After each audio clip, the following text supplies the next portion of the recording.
Hello there, I'm autistic, and this is a case of autism. So, Nemona, Pokemon Scarlet and Violet. I'm not going to talk about the quality of those games because, frankly, that is a bigger discussion than I have.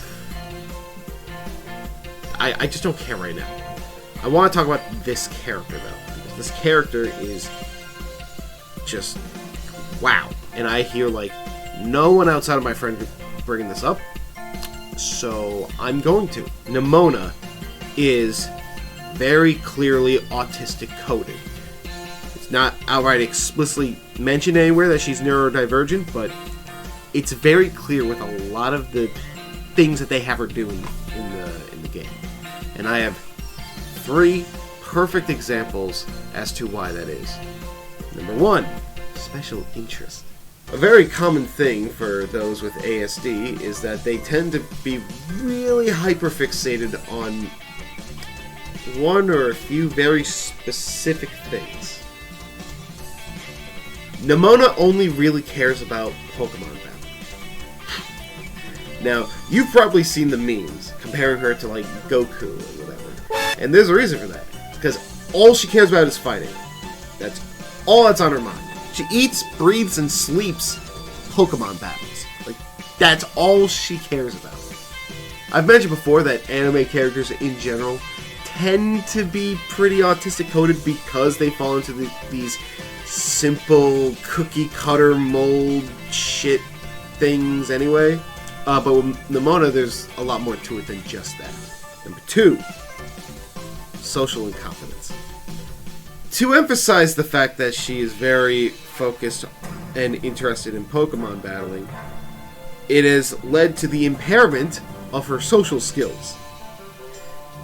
Those with ASD tend to be pretty socially inept, unfortunately. Literally the shit that's just like second nature to everyone else, we just have to learn manually. It's so weird to describe it like that, but that's the best I could. That's the best parallel I can make.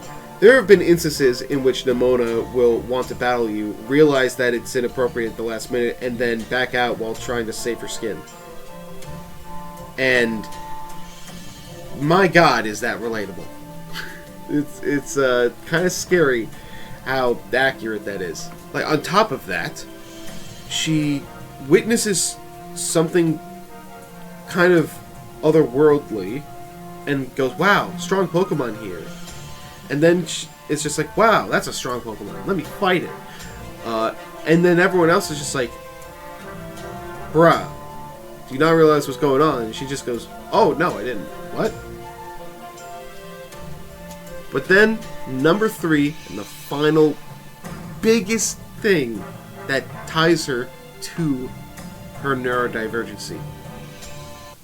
She fucking masks. Masking is a bit of a touchy subject for neurodivergent individuals because it comes with a bit of baggage. Masking, if you are unfamiliar, is the process of hiding one's neurodivergent traits in a social setting. And you unmask when you're in a more comfortable setting, or you're around people you can trust, or you feel you can trust. And Nimona really seems to only unmask around the player character, and I guess the other 2 friends, I guess. Nimona herself will just straight up tell you that she has had to hold herself back for how hard she goes in Pokemon battles because it keeps scaring other people away because they don't want to lose, even though she doesn't care about winning or losing. She just wants to be able to go all out, no holds barred. But she hasn't really been able to truly do that. Or be herself.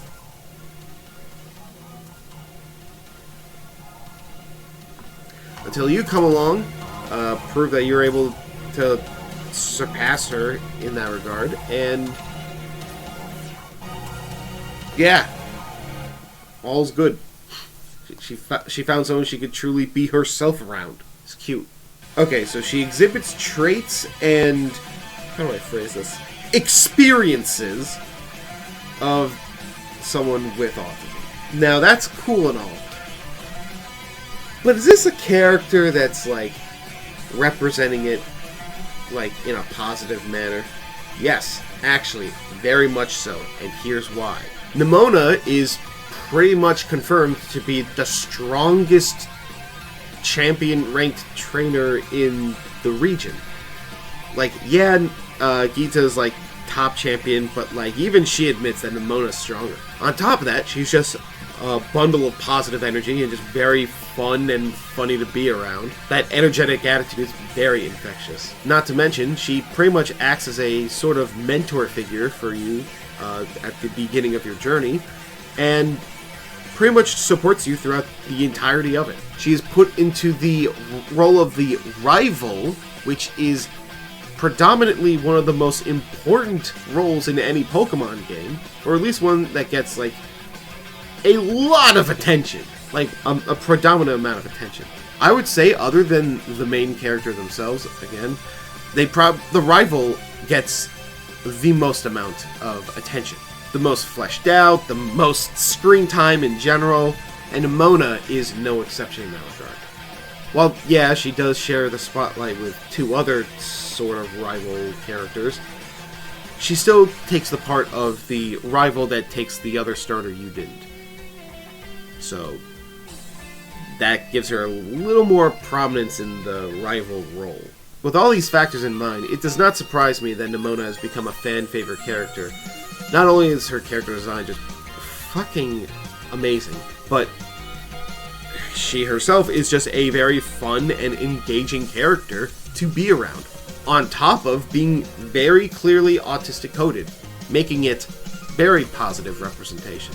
No matter your opinion on Scarlet and Violet or whatever, I think it's easy to say that this is a very, very clear example of a positively presented autistic coded character. Thank you for watching. Let me know what other characters, franchises, whatever you want me to, like, try and analyze in the same manner. And on top of that, what do you think? Do you think Nimona is autistic? Do you think she's not? Do you think she might have something else?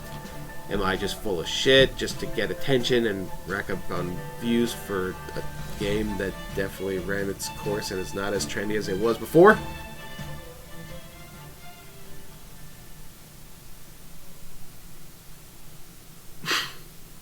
Cut that part. Either way, yeah, I want to make this more of a discussion, so let me know what you guys think. And until next time, yeah, I forgot.